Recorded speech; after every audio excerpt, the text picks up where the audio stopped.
Retour dans les années 80 sur Radio Grand Lac. Toc toc, qui est là ? Stéphanie met en lumière des visages savoyards et acteurs du territoire. Cette émission vous est présentée par Elle Communique, cabinet de conseil en communication. Chers amis, bonsoir, je suis ravie pour cette nouvelle émission en compagnie de prestigieux invités. Comme d'habitude, vous savez que j'ai cœur à mettre à l'honneur nos personnages de l'ombre. Ce soir, nous accueillons Caroline Dramet-Bohardy de l'association Justice Animaux Savoie. Bonsoir Caroline. Bonsoir Stéphanie. Et bienvenue pour ce petit moment avec nous. Merci de l'invitation. Et nous accueillons également Guy Janet-Maître du comité de Savoie France Parkinson. Bonsoir Guy et bienvenue. Bonsoir Stéphanie. Si vous en êtes d'accord, Guy, on va donner la parole d'abord à Caroline, honneur aux femmes. C'est pas la journée de la femme, mais voilà, on est quand même sur les bases de l'éducation chez Radio Grand Lac. Est-ce que vous en êtes d'accord, Guy ? Mais bien sûr. Ouais, super, c'est gentil. Caroline, bonsoir. Oui, bonsoir. On va commencer par une question toute simple que j'aime bien poser en introduction. Caroline, qui êtes-vous ?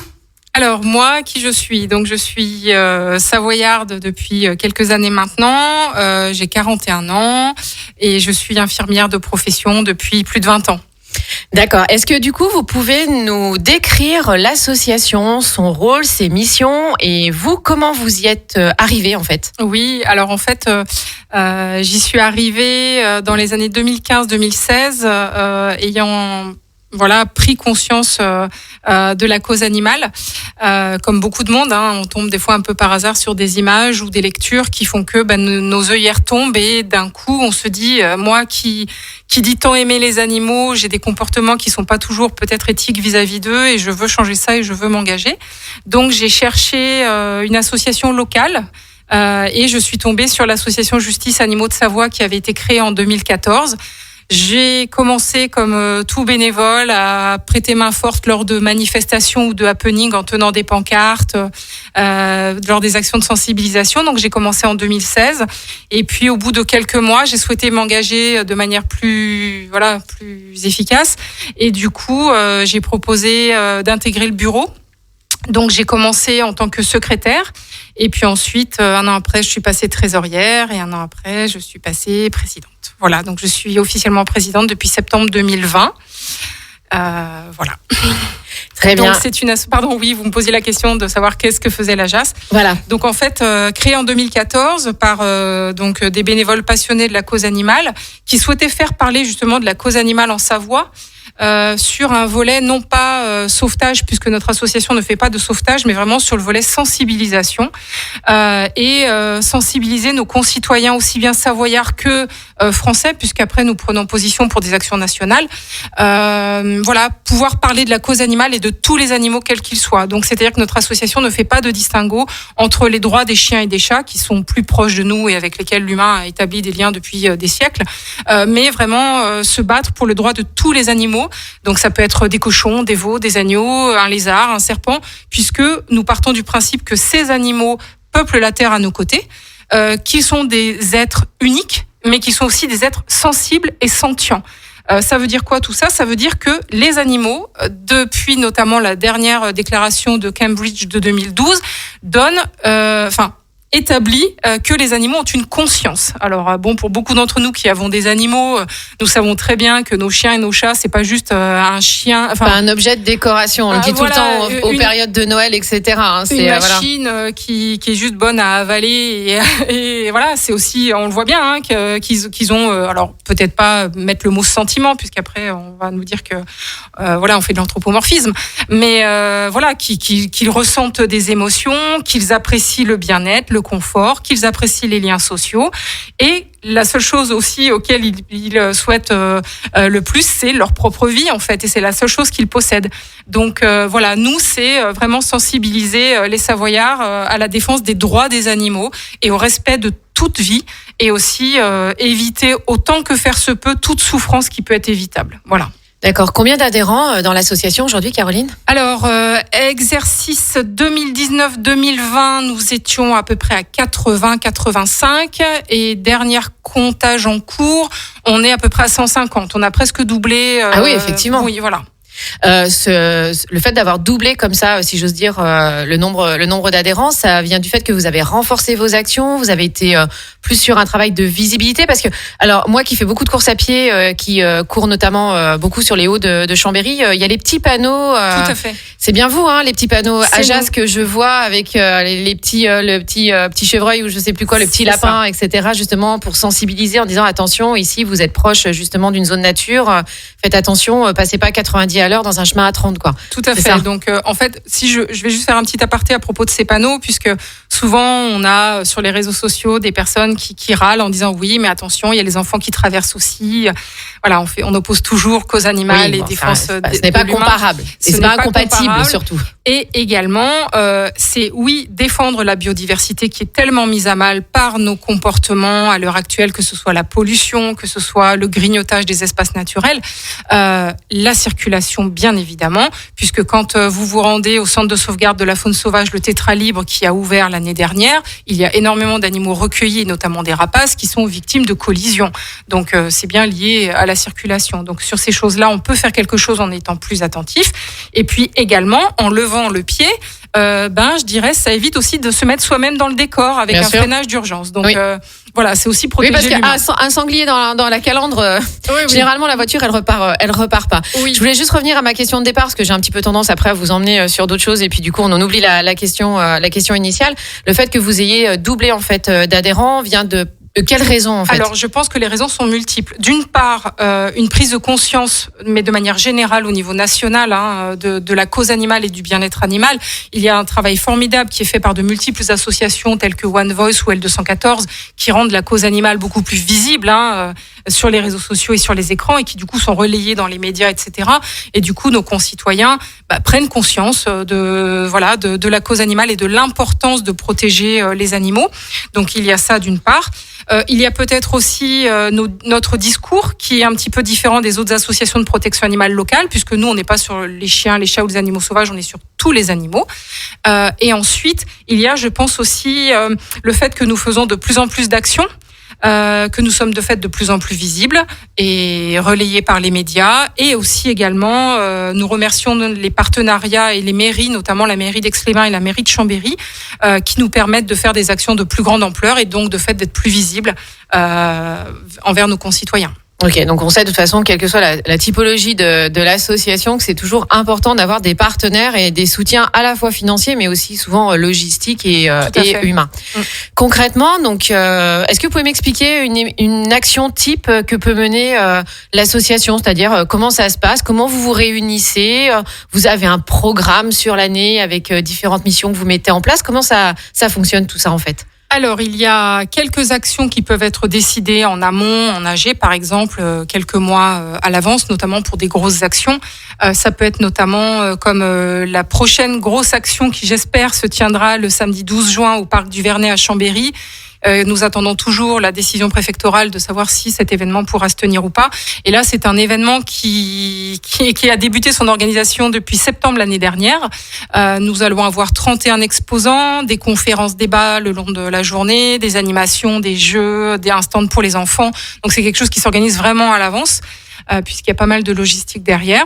Il peut y avoir aussi des événements, je dirais, plus simples à organiser, qui sont par exemple les nettoyages de la nature, que nous organisons également. Donc ça demande quelques semaines au préalable, mais c'est surtout pour pouvoir échanger avec les mairies avant d'arriver et d'avoir un soutien logistique. Et ça peut être également aussi des conférences débats, notamment avec Olivia Simiakos, qui est avocate en droit animalier, pour sensibiliser notamment nos concitoyens au statut pénal de l'animal. Donc il y a eu une première conférence qui a eu lieu à Aix-les-Bains l'année dernière au mois d'octobre. Celle du 15 mai a dû être annulée. C'est de la sensibilisation également vis-à-vis des forces de l'ordre. Nous avions également une réunion de prévue au printemps qui a dû être annulée aussi à cause du Covid.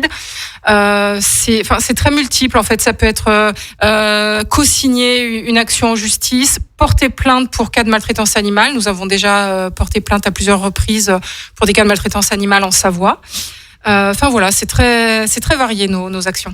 Alors c'est vrai que souvent, quand on a des chiens et des chats, on a le réflexe d'aller à la SPA par rapport aux notions de maltraitance animale. D'ailleurs, à ce sujet, chers auditeurs, nous aurons dans quelques semaines le président de la SPA en tant qu'invité. J'en profite pour l'annoncer.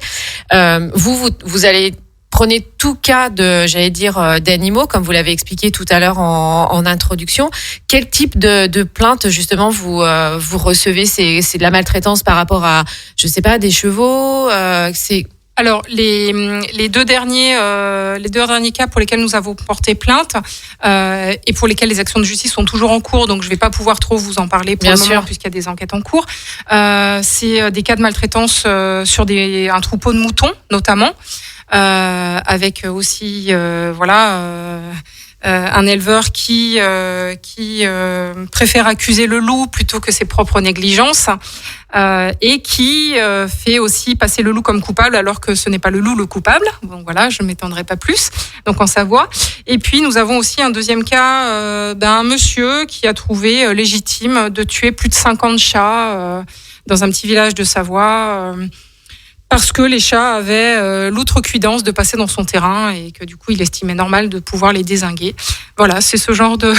D'accord, voilà. Ok. Bon, ça c'est pas le côté très sympathique, le plus sympathique je pense dans l'association à faire, mais voilà, ce que j'allais dire qui est important par rapport à ça. Et il y a le mot justement justice dans le nom de l'association, et ce n'est pas pour rien, je suppose.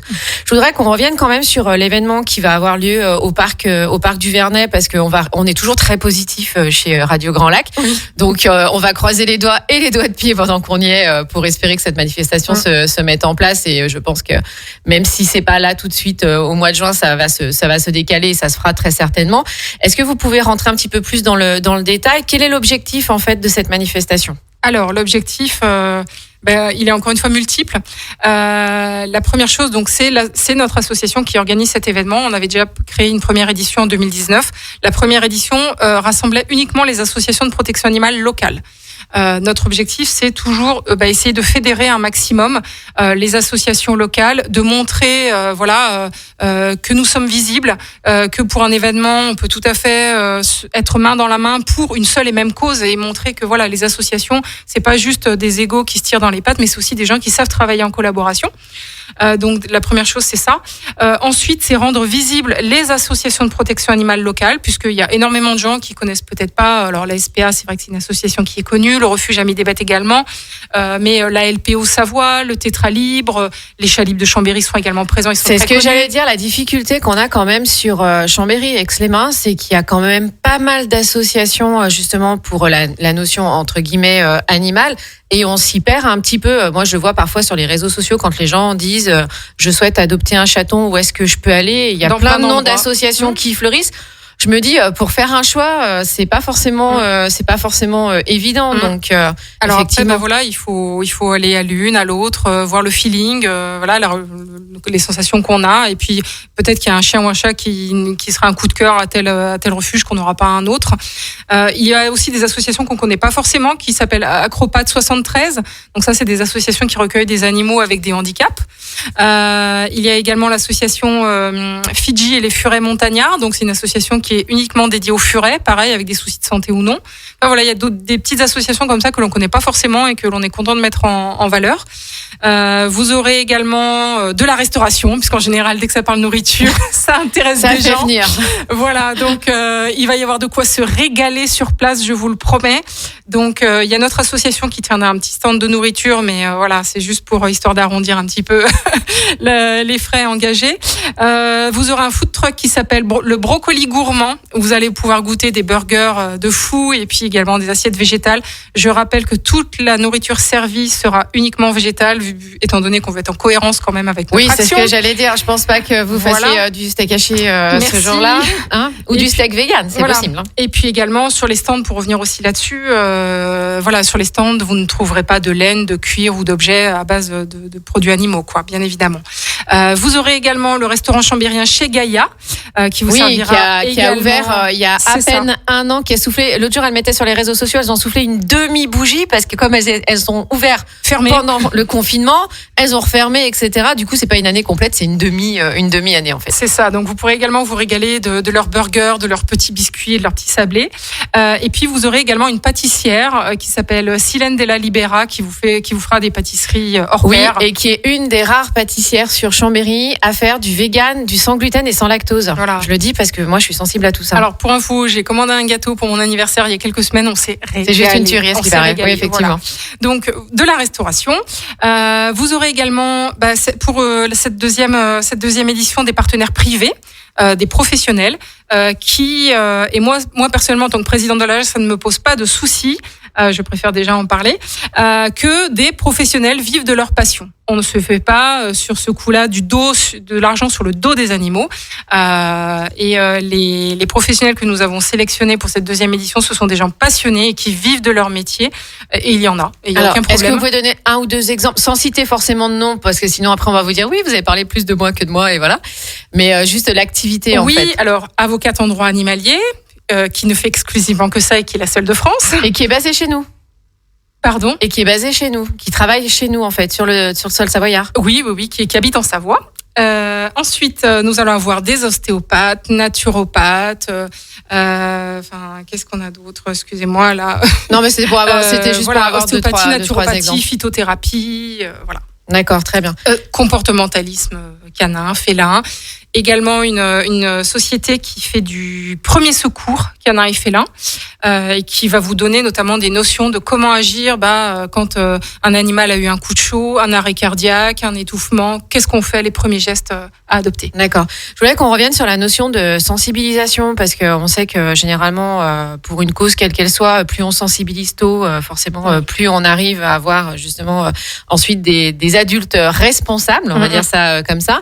Je suppose que le jour de cette manifestation, il y aura, vous l'avez dit tout à l'heure, il y aura des choses à destination des plus jeunes. Oui. Est-ce que le reste de l'année, vous intervenez, comme peuvent faire certaines associations, dans des écoles, dans des parcours dits peut-être d'éveil pédagogique? Comment ça se... Alors, pas pour s'il le y a moment. des choses qui se mettent en place.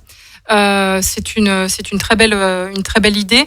Pas pour le moment, puisque je dirais nous sommes déjà tous bénévoles et nous avons tous un emploi. Et voilà, ce que nous faisons déjà à l'AGES nous prend énormément de temps. Et en gros, il faudrait ne faire que ça. Et non, malheureusement, non, mais c'est une très belle idée. Alors, je vais renvoyer la question dans l'autre sens. Est-ce que si un établissement scolaire vous sollicite par rapport à un programme pédagogique, on le voit pour les abeilles parce qu'on avait reçu un invité justement spécialisé par rapport à la réintroduction de l'abeille noire en Savoie, ils le font au niveau de l'association où justement ils ont en haute parenthèse une maison pédagogique, un circuit pédagogique, etc. Et ils interviennent aussi dans les établissements scolaires. Est-ce que on y a peut-être certainement des enseignants qui nous écoutent. En plus, ils sont tous confinés aussi, donc ils écoutent certainement la radio. Est-ce que si un établissement scolaire dans son programme pédagogique a cette notion justement de la sensibilité animale et vous sollicite, est-ce que c'est possible ? Bien sûr, c'est possible.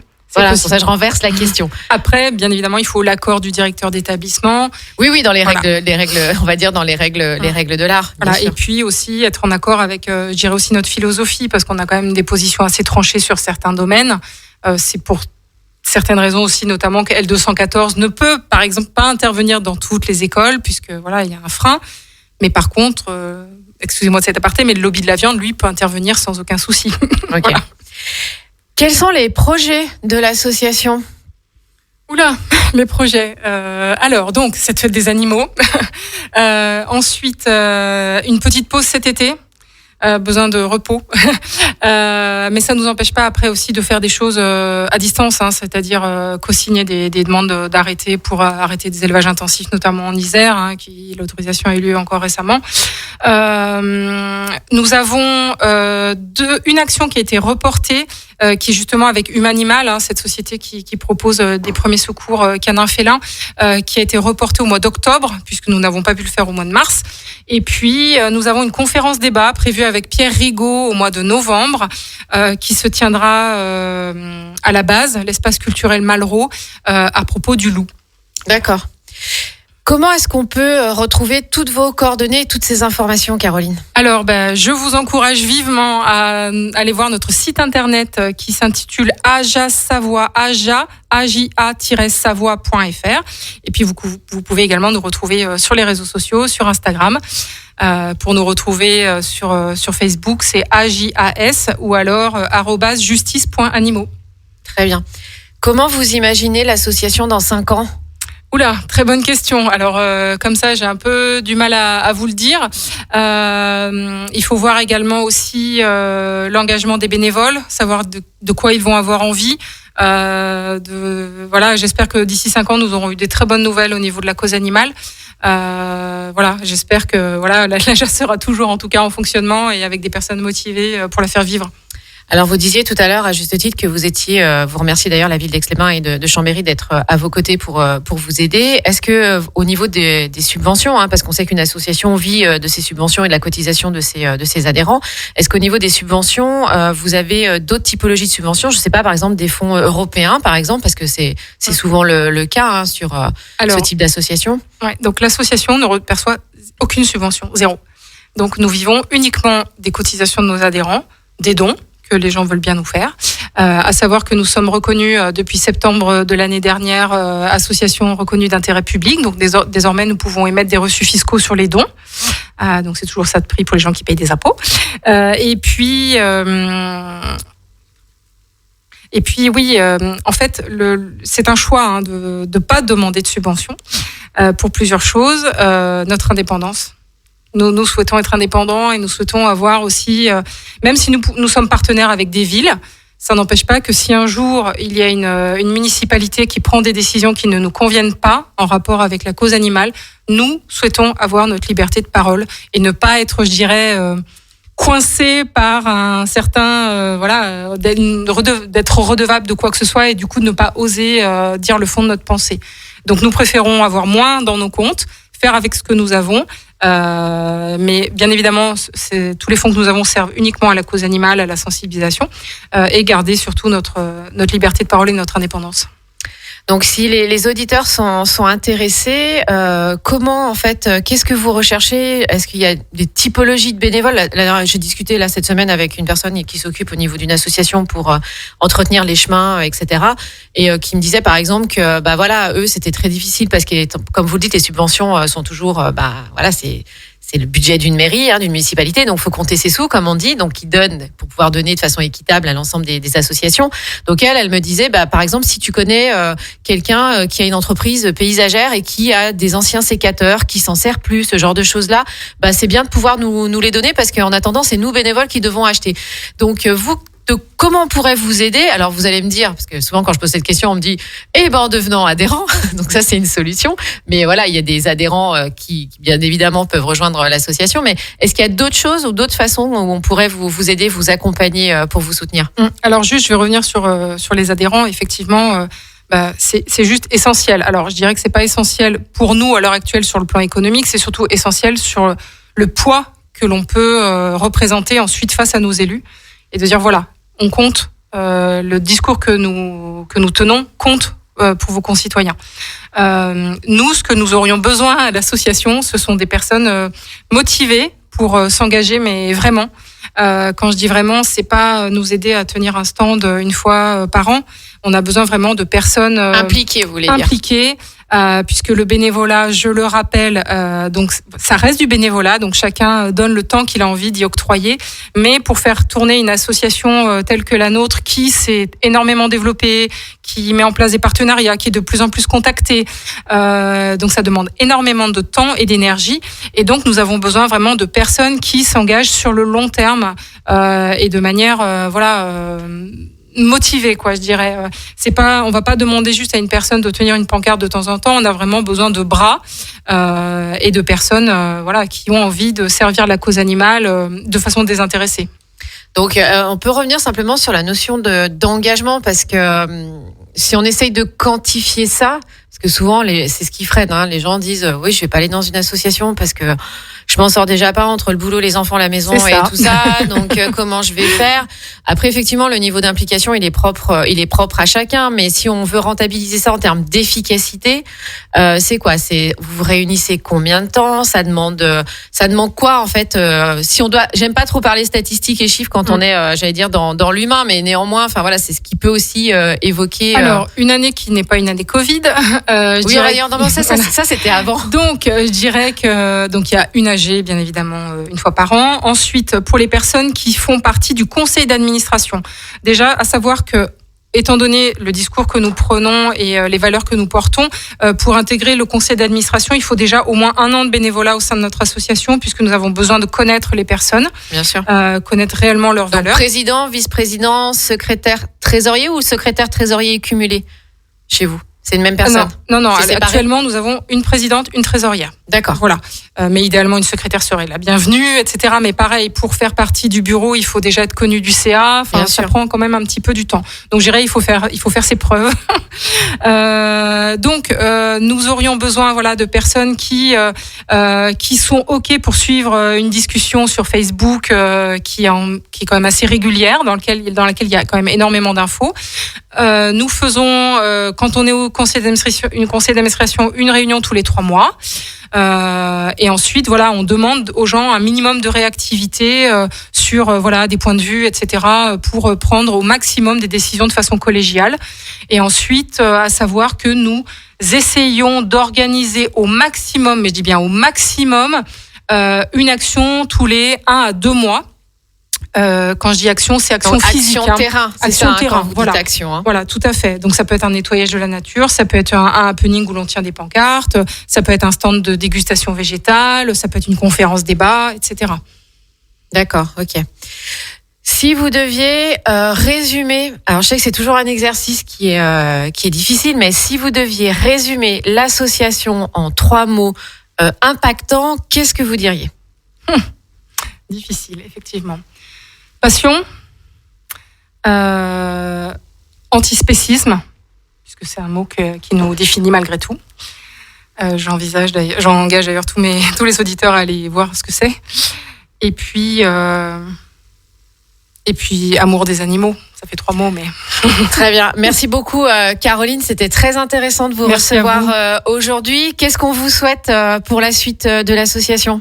Écoutez, Quel redouble d'effectifs encore pour l'année on a besoin, qui arrive? Je dirais, c'est pas un peu un appel à l'aide, mais je le passe quand même ce soir. Oui, on a vraiment besoin de bras pour assurer l'avenir de l'association. Allez, on redonne la date de la manifestation qui va avoir lieu. Moi, je suis hyper positive. Le 12 juin à Chambéry, au Parc du Vernet, de 10h à 19h. En plus, il fera beau. Je m'engage à ce qu'il fasse beau ce Merci. jour-là. Donc, il fera super beau. Donc, vous venez avec vos enfants. Vous avez été confinés pendant des mois. C'est bien d'aller prendre l'air. Avec votre Donc, toutou aussi. Avec tous vos animaux. Allez au Parc du Vernet. Caroline, un grand merci d'avoir été avec nous aujourd'hui. Vous pouvez donc retrouver l'association sur site internet, Facebook, Instagram, les réseaux sociaux. Bien évidemment, vous retrouvez aussi toutes les coordonnées sur le post Facebook de Radio Grand Lac que vous pourrez avoir demain. Caroline, merci de votre visite. À bientôt. Un grand merci. On fait juste une petite pause musicale et ensuite on pourra échanger avec Guy. N'est-ce pas, Guy? Allez, Je suis prêt. Vous êtes prêts? Et on se retrouve juste après la petite pause. Merci. Toc toc, qui est là? Stéphanie met en lumière des visages savoyards et acteurs du territoire. Chers auditeurs, nous sommes de retour. Nous allons accueillir ce soir Guy Janet, maître du comité Savoie France Parkinson. Guy, bonsoir. Bonsoir, Stéphanie. Allez, même punition que Caroline. Qui êtes-vous, Guy?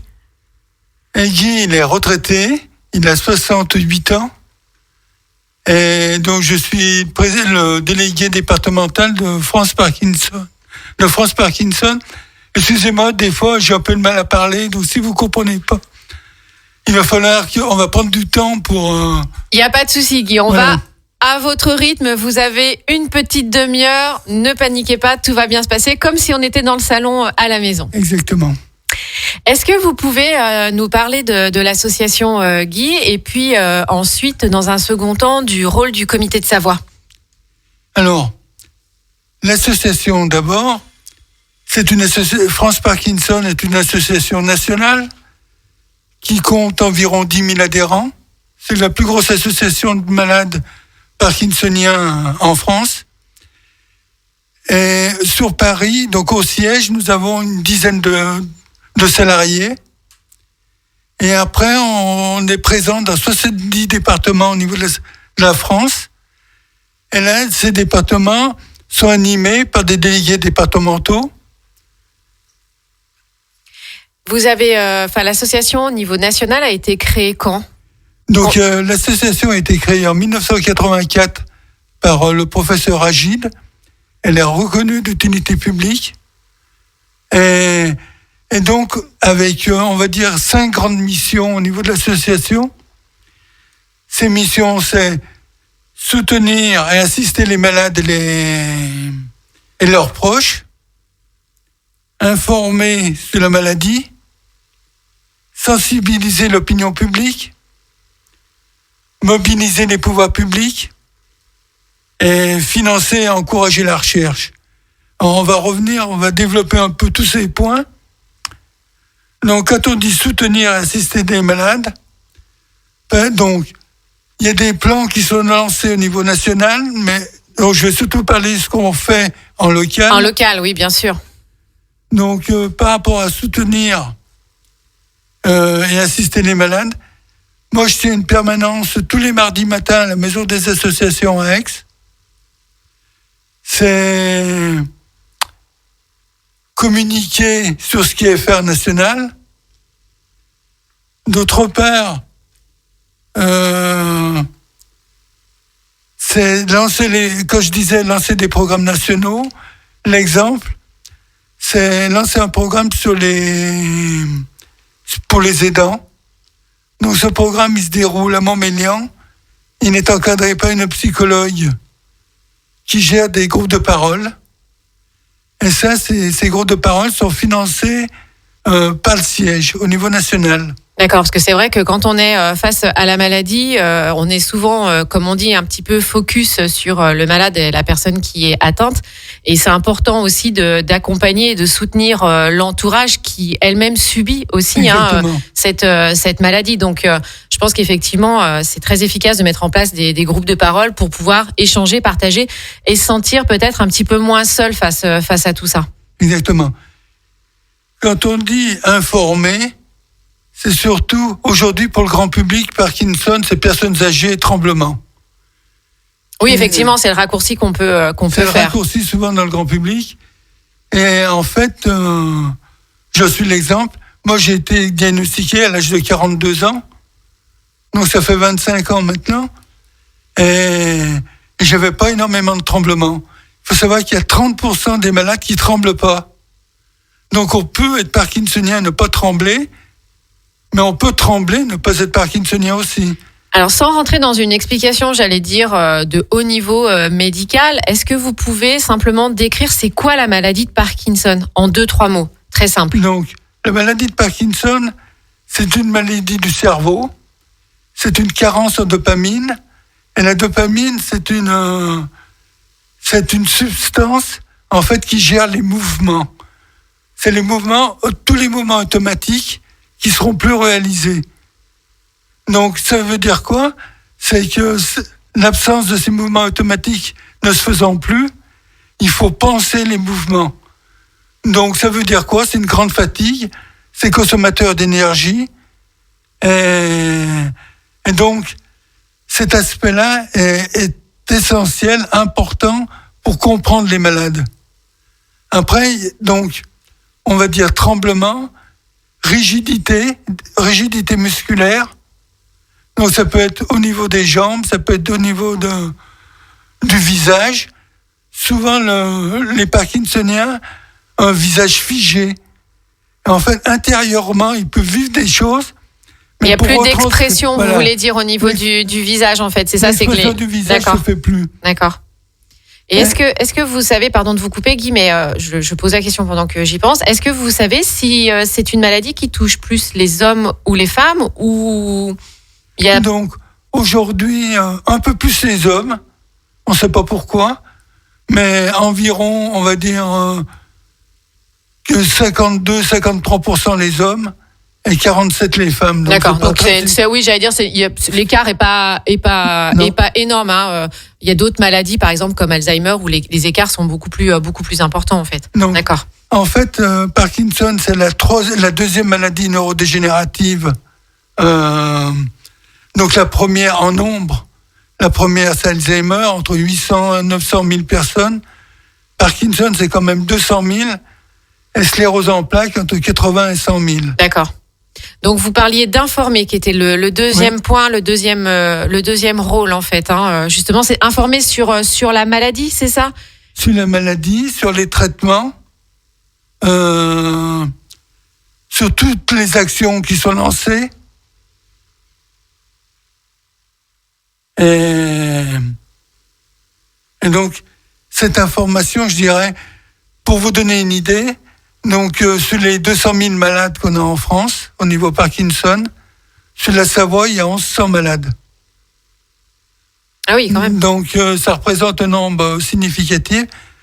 Et ils sont répartis sur le territoire, on va dire. On en a 500 sur le périmètre chambérien et aixois. Et le reste est pas réparti sur le département. D'accord. Donc, quand on dit informer, c'est aller trouver les gens qui sont dans les zones reculées, en milieu rural, où forcément ils n'ont pas tout. Et en plus, c'est une population globalement qui n'a pas toujours le savoir-faire pour accéder aux moyens numériques. Aux nouvelles technologies. Et donc, ça, c'est un problème, effectivement, pour mettre en place les actions qu'on veut. D'accord. Au niveau de l'association, combien d'adhérents aujourd'hui ? 10 000 adhérents. D'accord, effectivement. On est à 5%, quoi, hein, par rapport au nombre de malades. Et aujourd'hui, je voudrais quand même rappeler, on ne guérit pas du Parkinson. Une chance, le pronostic vital, en principe, n'est pas remis en cause par rapport à la maladie.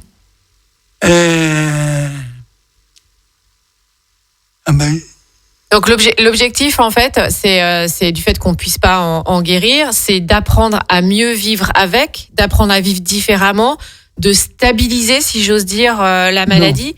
On ne sait pas stabiliser. La maladie est évolutive. Donc ça aussi, psychologiquement, c'est pas facile à vivre. D'accord. Quand vous avez 40 ans, on vous annonce que vous avez un Parkinson.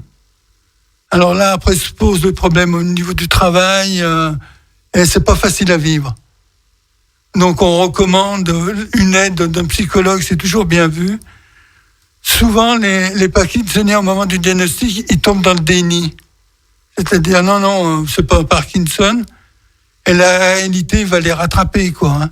Bah surtout, je pense en plus, quand, comme vous le disiez, quand on a une quarantaine d'années, qu'on nous annonce Parkinson, alors que dans la conscientisation générale, Parkinson égale personnes âgées, je pense qu'effectivement, il y a une espèce de déni, conscient ou pas d'ailleurs, de dire non, ça peut pas être ça, parce que de toute façon, ça touche que les personnes âgées.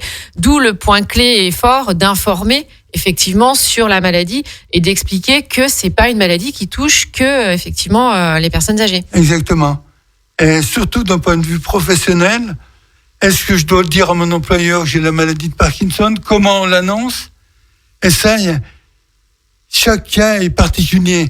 Il n'y a pas de règle générale qui tombe. Et c'est important quand même, justement, d'apprendre d'être acteur de sa maladie. Et là aussi, c'est quelque chose qui, soit par l'éducation thérapeutique du patient, qui se fait sur le CHU de Grenoble, soit, et je participe d'ailleurs à un groupe d'éducation thérapeutique, soit apprendre à gérer sa maladie. Parce que les traitements sont relativement lourds, avec des effets secondaires qui peuvent être importants. D'accord. Alors, qu'est-ce que vous entendez par accompagnement thérapeutique ? Est-ce que vous pouvez nous donner un exemple, vu qu'en plus vous participez justement à ce programme ? Concrètement, comment ça se passe ? Donc c'est pris en charge par les CHU. Donc c'est pas les hôpitaux, c'est pas l'hôpital de Chambéry qui peut mettre un programme en place. Donc ça se fait au CHU de Grenoble pour nous, pour l'arc alpin, je veux dire. Et c'est accompagné d'un neurologue, d'une psychothérapeute, d'une infirmière, des patients en principe qui sont formés. Moi, j'ai été formé pour participer à l'éducation thérapeutique. Et ça se passe sur une séance d'une journée où vraiment on rentre dans le détail sur la maladie et les conséquences et comment on peut mieux le vivre. Et ça se passe par des jeux souvent qui sont mis en place, des jeux de rôle. Et c'est vraiment, comment dire, les gens doivent repartir avec la notion, je connais ma maladie, comment je peux être acteur. Voilà, c'est vraiment bien la connaître pour mieux l'appréhender, en fait. C'est ça. Hein. Et par exemple, au niveau médicamenteux, il faut savoir que les traitements, il y a différents médicaments et qui doivent être pris à différentes heures régulières. Donc, la maîtrise de son traitement, c'est quelque chose d'essentiel. D'accord. Et on va leur apprendre aussi à faire de l'activité physique. Moi, quand j'ai été diagnostiqué il y a une vingtaine d'années, on nous recommandait d'aller chez le kiné pour du massage. Et c'était vraiment en faire le minimum. C'est-à-dire du massage doux. Et aujourd'hui, le balancier, il est parti complètement à l'opposé. À l'opposé. Où on nous recommande minimum 1 heure par jour d'activité physique à 130% de ses capacités. Donc, c'est pas promener le chien, c'est faire monter un peu le cardio. Oui, c'est ça. C'est pas juste faire le tour du pâté de maison, en fait. Exactement. C'est une vraie activité C'est une physique. vraie activité. On le sait de toute façon que l'activité physique, quelle que soit la maladie que l'on peut avoir, c'est une aide pour le mental, mais que ça a aussi une incidence positive, justement. Et parfois, ça permet aussi à certains patients, alors peut-être pas en Parkinson, mais dans d'autres maladies, à justement diminuer aussi les traitements chimiques, parce que cette activité physique permet justement d'aller mieux, de mieux appréhender sa maladie. Donc, c'est vrai que c'est important.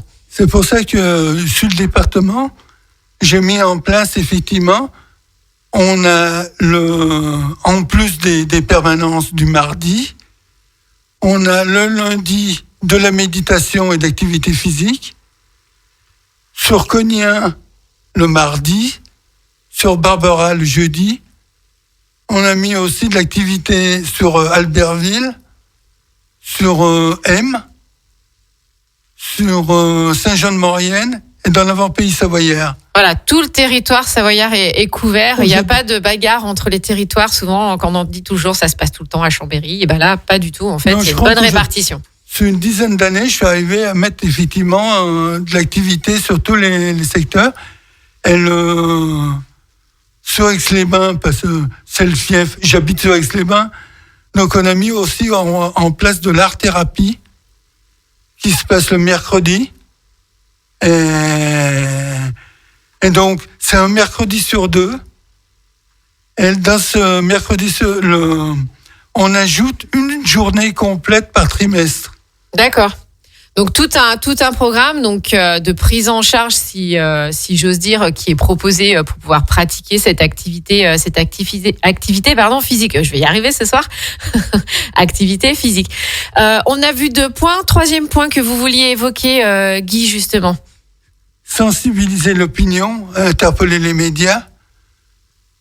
Donc là, on a Donc là, ça se passe comment ? Ça se passe par des manifestations, des actions qui sont mises en place, aussi bien au niveau. Alors, je pense qu'au niveau national, je ne vais pas me tromper, à mon avis, vu que c'est quand même une très grosse structure, ils ont forcément des gens à la communication performants qui mettent en place des campagnes de communication que vous pouvez ensuite décliner en local. Là, c'est la professionnelle de la com qui parle.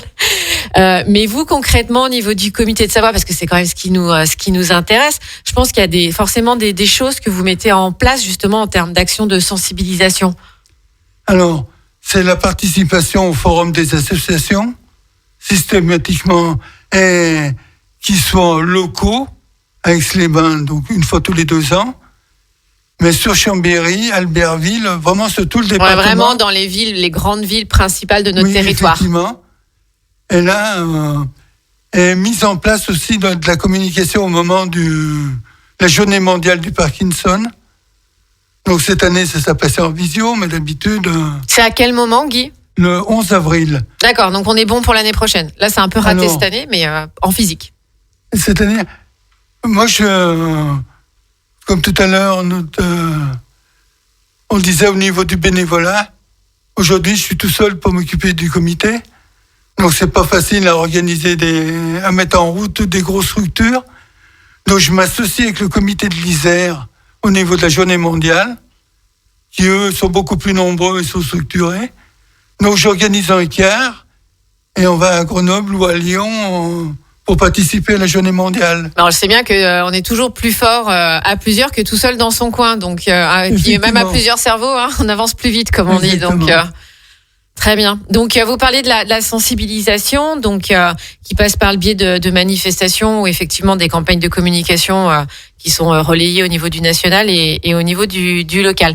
4e point que vous vouliez évoquer, Guy. Moi, vous savez, je suis... Bien sûr, se mobiliser. Donc là, c'est intervenir au niveau du ministère, mais ça se fait au niveau national. Intervenir pour qu'un plan de maladies neurodégénératives soit mis en place. Donc ce plan, il avait été mis en place sur 4 ans. Il allait jusqu'en 2019. Et en fait, on est déçus parce qu'il avait été décliné en 96 points.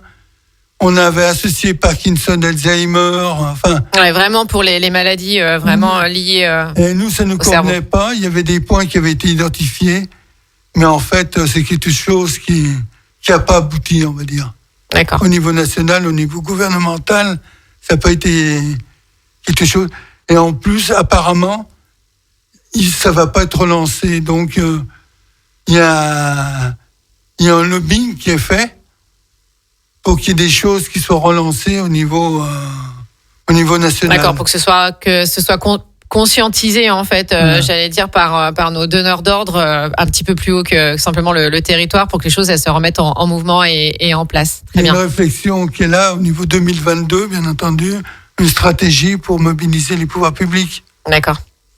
Dernier point que vous vouliez financer la recherche. Voilà, évoquer. Donc, alors, on parle toujours, les associations, on parle toujours d'argent de toute façon. Alors c'est marrant parce que souvent l'argent c'est un sujet tabou, et y compris en France on n'a pas tellement la culture de l'argent en fait, mais voilà. Donc financer la recherche, il faut savoir que France Parkinson a financé sur les 10 dernières années à hauteur de 10 millions d'euros. Encore cette année, on va donner 10 millions d'euros à la recherche. Alors, soit dans des grands appels d'offres, soit autrement pour des soutiens des bourses ou des doctorats. Donc effectivement, c'est une partie importante. Et j'en profite, au mois de juin, il y aura les jeudis de la recherche. Donc c'est le jeudi, c'est JEDIS de la recherche. En fait, c'est les projets qui ont été soutenus par France Parkinson, où les chercheurs vont venir. Il y a 4 chercheurs par jeudi du mois de juin qui vont présenter leurs projets, et les gens pourront poser leurs questions. Et le jeudi 4 juin, ça va attaquer. Les chercheurs répondront en direct aux questions des... Donc tout ça, c'est en visio, Guy, on est d'accord ? C'est complètement en visio. D'accord, il va se passer plein de choses au mois de juin. On n'aura pas assez de jours pour tout faire. Je crois que vous vouliez nous parler aussi d'un événement qui va avoir lieu à Aix-les-Bains, Guy. Oui, mais c'est un peu loin, effectivement. Mais c'est pas grave, faut anticiper. Moi, je dis toujours en communication, faut anticiper. Donc anticipons, on en reparlera. Dites-nous. C'est pour la 3e fois, etc., qui est une troupe de théâtre qui est aixoise, jouera au casino d'Aix-les-Bains, au théâtre du Casino, le 3 novembre à 20h30. Donc là, on est quasi sûr, je m'avance un peu, mais on est quasi sûr que ça aura lieu là. Novembre, normalement, principe, ça devrait le faire. La comme on dit. devrait nous permettre de remplir sans problème. Et donc, la pièce Toc Toc, excusez-moi. Ah, mais bientôt, on va faire une pièce de théâtre de notre émission, je crois. Parce que vous savez, Toc Toc, c'était une pièce de Laurent Baffy, en fait. Effectivement. Qui a été jouée par etc. C'est-à-dire que là, ce sera Potiche. Donc, une pièce bien connue, dont le film est passé, je crois, il y a 15 jours au niveau de la télé. D'accord. Et du coup, pourquoi vous vouliez nous parler de cet événement, le lien avec le comité de Savoie de France Parkinson ? Parce que etc. va jouer au profit de France Parkinson. Voilà, faut le dire. Bien sûr. Et je remercierai vraiment, etc. Il y a une collaboration entre nous qui est sensationnelle. Donc là, on pourra acheter les billets en ligne, venir voir la pièce de spectacle. Et c'est 100% du prix qui est reversé à l'association ? Oui, complètement. D'accord, donc en fait, les acteurs vont vraiment faire la pièce complètement bénévolement. Au profit de l'association. Au profit de France Parkinson. Donc redites-nous la date, Guy, parce que vous savez... Le 3 novembre à 20h30 au théâtre du Casino d'Aix-les-Bains. Très bien. Je voudrais apporter Oui, aussi, bien sûr, dites. J'ai fait le choix au niveau des activités, j'aurais pu faire appel au bénévolat, mais le problème, c'est la pérennité du système. Et donc, j'ai fait le choix de m'adresser à des professionnels. Comme le premier professionnel que j'ai sollicité, c'était Philippe Ivars. Je crois qu'on connaît un petit peu tous les deux. Exactement. C'est la raison pour laquelle vous êtes là ce soir. Exactement. Et aussi, par l'intervention, on a pu mettre en place toutes ces activités par l'intervention du docteur Robert du Centre Zander, qui a lancé un programme pour les Parkinsoniens. Donc, on a organisé des conférences, des réunions, de façon à faire connaître le bienfait de l'activité physique. Mais c'est bien joli de prendre des professionnels pour... après se pose le problème du financement.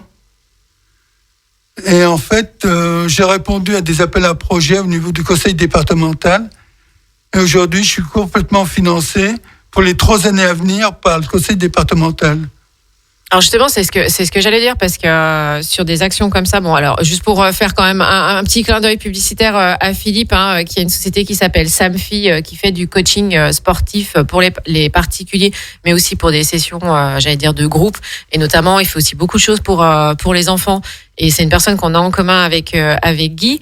Effectivement, je pense qu'au niveau local, on sait que le territoire savoyard, on est quand même un vrai terrain de jeu par rapport au sport.